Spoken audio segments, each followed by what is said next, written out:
This is Evangelista, and today we're going to be talking about aliphatics and arenes. So arenes are compounds which contain a benzene ring, which kind of looks like this.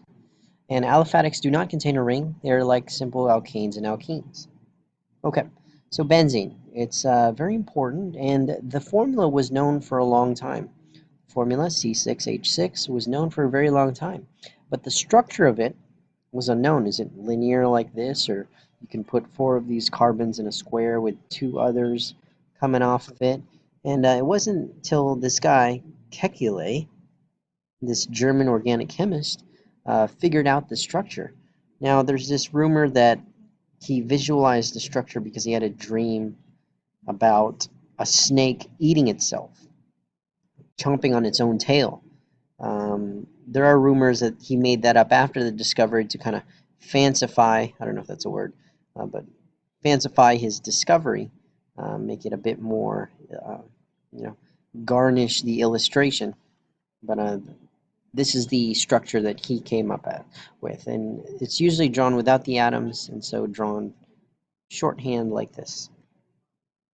So benzene, it's extremely stable, and the reason this is because there are these delocalized electrons, these electrons that can kind of move around, and they really solidify this ring, and so it's very hard to break open the ring that is benzene. Okay. Couple of things to note. This is a little buzzword that you need to know: resonance energy or stabilization energy. The delocalization of electron minimizes the repulsion between the electrons. Also, make sure you draw it like this, not like this. This is a completely different molecule. So evidence for its structure. X-rays show that it is planar. It's all in, it can fit all within the same plane. It doesn't really go out into the z-axis at all.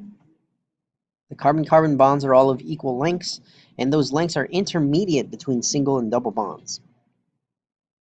And all the bond angles are equal, about 120. So a couple of things. So a couple of things that are weird about benzene. So first, benzene structure, if it were like this, with a single, double, single, double, single, double, well, then we would note that the bond length would be either 0.154 or 0.134, depending on the bond. However, what we actually notice is that it is an intermediate between the single and the double bond. It's about 0.139. So it's about a 1.5 bond. And again, the reason that is, when you get that 1.5 bond, is when you get this resonance energy, this delocalization of electrons, where those double bonds are neither here nor there. They kind of support the entire ring structure. Now again, with this one, remember these words: resonance energy or the stabilization energy for benzene. Delocalization minimizes the repulsion between the electrons, making it extremely stable. Now, because it is extremely stable, we cannot react to anything that will break the ring. Remember, there's hydrogens on here, so you can take away those hydrogens, but you can't do anything that will add or break away the ring. Also, benzene is a very symmetrical molecule, so usually the isomers, there will only be one isomer for each compound. Okay. Now, here's a graph of the energy of various compounds. And the lower in energy you are, the more stable you are. So here we have cyclohexene, and if we were to add hydrogen to that, we would release this much energy. Two of those, about double the energy. But it turns out cyclohexatriene, this one, the reason it says predicted energy is because this molecule doesn't actually exist.